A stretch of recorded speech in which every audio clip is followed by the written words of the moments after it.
ವಿಷ್ಣೋನಕಂ ವೀರ್ಯಾಣಿ ಪ್ರವೋಚಯ್ಯ ಪಾರ್ಥಿವಾನಿ ವ್ಯಪಮೇರಜಾಗಂ ಸಿಯೋ ಹಸ್ಕಭಾಗ್ಯದುತ್ತರಗಂ ಸದಸ್ಸಂ ವಿಚಕ್ರಮಾಣಸ್ತೇಧುರ್ಗಾಯೋ ವಿಷ್ಣೋರರಾಟಮಸಿ ವಿಷ್ಣೋ ಪೃಷ್ಠಮಸಿ ವಿಷ್ಣೋ ಸ್ನಪ್ರಯಸ್ತೋ ವಿಷ್ಣೋ ಸೂರ್ಯಸಿ ವಿಷ್ಣೋ ಧ್ರುವಮಸಿ ವೈಷ್ಣವಮಸಿ ವಿಷ್ಣವೇ ತ್ವಾಹ ನಾರಾಯಣಾಯ ವಿದ್ಮಹೇ ವಾಸುದೇವಾಯ ಧೀಮಹಿ ತನ್ನೋ ವಿಷ್ಣು ಪ್ರಚೋದಯಾತ್. ಪದ್ಮಪ್ರಿಯೇ ಪದ್ಮಿನಿ ಪದ್ಮಹಸ್ತೆ ಪದ್ಮಾಲಯೇ ಪದ್ಮದಲಾಯತಾಕ್ಷೆ ವಿಶ್ವಪ್ರಿಯೇ ವಿಶ್ವಮನೋನುಕೂಲೆ ತದ್ವಾದ ಪದ್ಮಂ ಮಹಿ ಸನ್ನಿಧತ್ವ.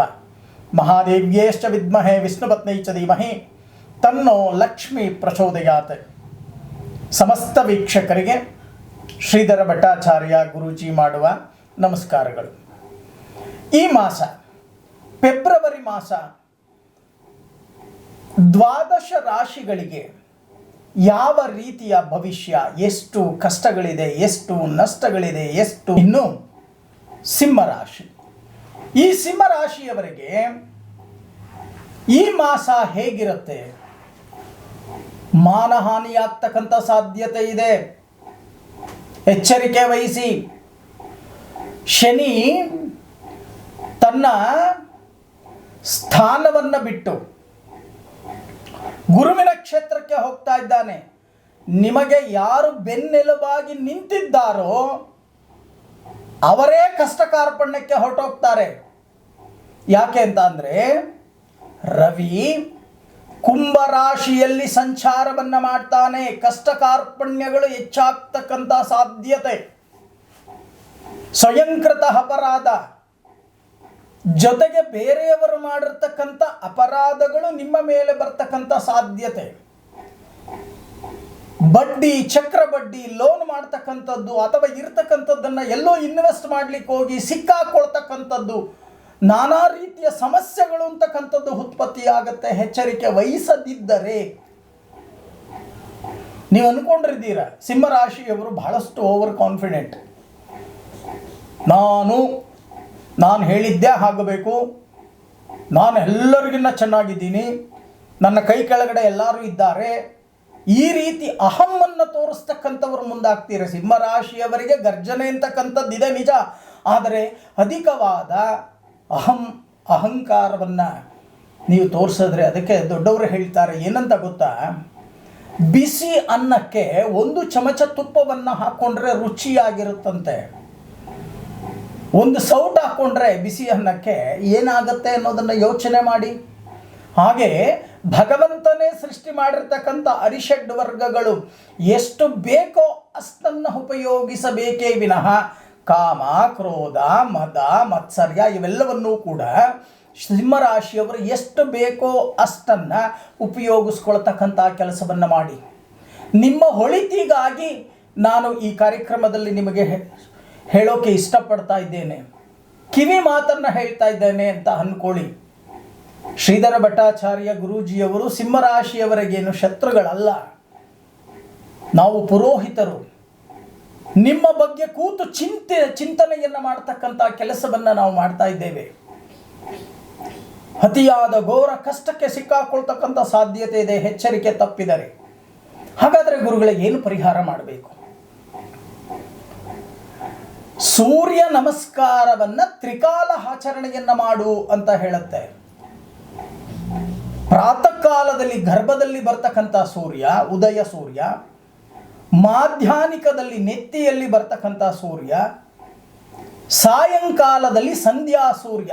ಈ 3 ಸೂರ್ಯ ನಮಸ್ಕಾರಗಳನ್ನು ಎಡಬಿಡದೆ ಆಚರಣೆಯನ್ನು ಮಾಡ್ತಕ್ಕಂಥವರಿಗೆ ಬರ್ತಕ್ಕಂಥ ಕಷ್ಟ ಕಾರ್ಪಣ್ಯಗಳು ಕಮ್ಮಿ ಆಗತ್ತೆ ಅಂತ ಹೇಳುತ್ತೆ ಜ್ಯೋತಿಷ್ಯ ಶಾಸ್ತ್ರ. ಇದರ ಜೊತೆಗೆ ಪಕ್ಷಿಗಳಿಗೆ ಧಾನ್ಯವನ್ನು ಹಾಕ್ತಕ್ಕಂಥದ್ದು, ಪಕ್ಷಿಗಳಿಗೆ ನೀರನ್ನು ಹಿಡ್ತಕ್ಕಂಥ ಕೆಲಸವನ್ನು ಮಾಡಿ, ಆಗ ಅನುಕೂಲಗಳು ನಿಮಗೆ ಪ್ರಾಪ್ತಿಯಾಗತ್ತೆ. ಯಾವ ರಾಶಿಯವರಿಗೆ ಶನಿ ದೋಷ ಕಷ್ಟ ಕಾರ್ಪಣ್ಯಗಳು ಬರುತ್ತೆ ಅಂತಕ್ಕಂಥದ್ದನ್ನು ನೋಡೋಣ. ಮೊದಲಿಗೆ ಮೀನ ರಾಶಿಗೆ ಜನ್ಮಕ್ಕೆ ಶನಿ ಅಂತಕ್ಕಂಥವರು ಬರ್ತಾರೆ. ಚೆನ್ನಾಗಿ ಅರ್ಥ ಮಾಡ್ಕೊಳ್ಳಿ, ಶನಿ ದೋಷ ಜನ್ಮಕ್ಕೆ ಶನಿ ಬಂದರೆ ಬ್ಲೀಚಿಂಗ್ ಪೌಡರ್ ಹಾಕಿ ತೊಳೆದು ಬಿಡ್ತಾರೆ. ಜೊತೆಗೆ ಕುಂಭರಾಶಿಗೆ ದೋಷ 7ರಾಟ ಶನಿ, ಮೇಷ ರಾಶಿಗೆ ದೋಷ 7ರಾಟ ಶನಿ, ಜೊತೆಗೆ ಕನ್ಯಾ ರಾಶಿಗೆ 7ನೇ ಮನೆ ಶನಿ, ಸಿಂಹ ರಾಶಿಗೆ 8ನೇ ಮನೆ ಶನಿ, ವೃಶ್ಚಿಕ ರಾಶಿಗೆ 5ಮ ಸ್ಥಾನಕ್ಕೆ ಶನಿ, ಧನುಸ್ಸು ರಾಶಿಗೆ 4ನೇ ಮನೆ ಶನಿ. ಇಷ್ಟು ರಾಶಿಗಳಿಗೆ ದೋಷ ಅಂತಕ್ಕಂಥದ್ದು. ಜೊತೆಗೆ ಮಿಥುನ ರಾಶಿಯವರಿಗೆ 10ಮ ಸ್ಥಾನದ ಶನಿ. ಈ ಶನಿ ದೋಷದಿಂದ ನಾನಾ ರೀತಿಯ ಕಷ್ಟ ಕಾರ್ಪಣ್ಯಗಳು ಅಂತಕ್ಕಂಥದ್ದಾಗತ್ತೆ. ಇದಕ್ಕೋಸ್ಕರನೇ ನಿಮಗೋಸ್ಕರ ನಮ್ಮ ಅಭಯ ಆಂಜನೇಯ ಸ್ವಾಮಿಯ ಸನ್ನಿಧಿಯಲ್ಲಿ ಶ್ರೀಮದ್ ರಾಮಾನುಜ ಗೋಶಾಲೆ, ಶೆಟ್ಟಿಹಳ್ಳಿ ಹೊರವಲಯ, ಅಕ್ಕನಹಳ್ಳಿ ಕ್ರಾಸ್ ಹತ್ತಿರ, ನುಗ್ಗೇಹಳ್ಳಿ ಹೋಬಳಿ, ಚನ್ನರಾಯಪಟ್ಟಣ ತಾಲೂಕು, ಹಾಸನ ಜಿಲ್ಲೆ, ಕರ್ನಾಟಕ. ಈ ಸ್ಥಳದಲ್ಲಿ ಸಾಮೂಹಿಕ ಮತ್ತು ಪ್ರತ್ಯೇಕ ಶನಿ ಶಾಂತಿ ಹೋಮವನ್ನು ವಿಜೃಂಭಣೆಯಿಂದ ಭಕ್ತಾದಿಗಳಿಗೋಸ್ಕರ ಆಚರಣೆಯನ್ನು ಮಾಡ್ತಾ ಇದ್ದೇನೆ. ಇಂದಿನಿಂದನೇ ದಾಖಲಾತಿ ಪ್ರಾರಂಭವಾಗ್ತಾ ಇದೆ. ಈ ಫೋನ್ ನಂಬರ್ ಅಂತಕ್ಕಂಥದ್ದೇನಿದೆ, ಈ ಫೋನ್ ನಂಬರಿಗೆ ಫೋನ್ ಮಾಡಿ, ಕರೆ ಮಾಡಿ, ನಿಮ್ಮ ರಾಶಿ ನಕ್ಷತ್ರವನ್ನು ಬರೆಸಿ ರಿಜಿಸ್ಟರ್ ಮಾಡ್ಕೊಳ್ತಕ್ಕಂಥ ಕೆಲಸವನ್ನು ಮಾಡಿ. ಸುಮಾರು ಸಾವಿರಾರು ಭಕ್ತರು ಸೇರ್ತಕ್ಕಂಥ ಕಾರ್ಯಕ್ರಮವಾಗಿದೆ ಇದು. ಇಂಥ ಒಂದು ಕಾರ್ಯಕ್ರಮದಲ್ಲಿ ನೀವು ಕೂಡ ಭಾಗಿಯಾಗಿ. ಶನಿ ತನ್ನ ಪಥವನ್ನು ಬದಲಿಸ್ತಾ ಇದ್ದಾನೆ. ನಿಮ್ಮ ಗ್ರಹಚಾರ ಸರಿ ಮಾಡ್ಕೋಬೇಕು ಅಂತ ಅಂದರೆ ತನ್ನ ಮನೆಗೆ ಬರ್ತಕ್ಕಂಥ ಸಮಯದಲ್ಲಿ ಸರಿಯಾಗಿ ಅವನನ್ನು ಸ್ವಾಗತವನ್ನು ಕೋರ್ತಕ್ಕಂಥ ಕೆಲಸವನ್ನು ಮಾಡಿ. ಈ ಶನಿ ಶಾಂತಿ ಅಂತಕ್ಕಂಥದ್ದು ಅತಿ ಶಕ್ತಿಯುತವಾಗಿರ್ತಕ್ಕಂಥದ್ದು. ಅದಕ್ಕೋಸ್ಕರನೇ ಅಭಯ ಆಂಜನೇಯ ಸ್ವಾಮಿಯ ದೇವಾಲಯದಲ್ಲಿ, ನಮ್ಮ ಶ್ರೀಮದ್ ರಾಮಾನುಜ ಗೋಶಾಲೆಯಲ್ಲಿ 18 ಅಡಿ ಇರ್ತಕ್ಕಂಥ, ಅಂದರೆ 18 ಅಡಿ ಇರ್ತಕ್ಕಂಥ ಆಂಜನೇಯನ ಸನ್ನಿಧಿಯಲ್ಲಿ ಈ ಶನಿ ಶಾಂತಿ, ಸಾಮೂಹಿಕ ಶನಿ ಶಾಂತಿ ಹೋಮವನ್ನು ಕೂಡ ಮಾಡ್ತಾ ಇದೆ ಪ್ರಧಾನ ಹೋಮಕುಂಡದಲ್ಲಿ.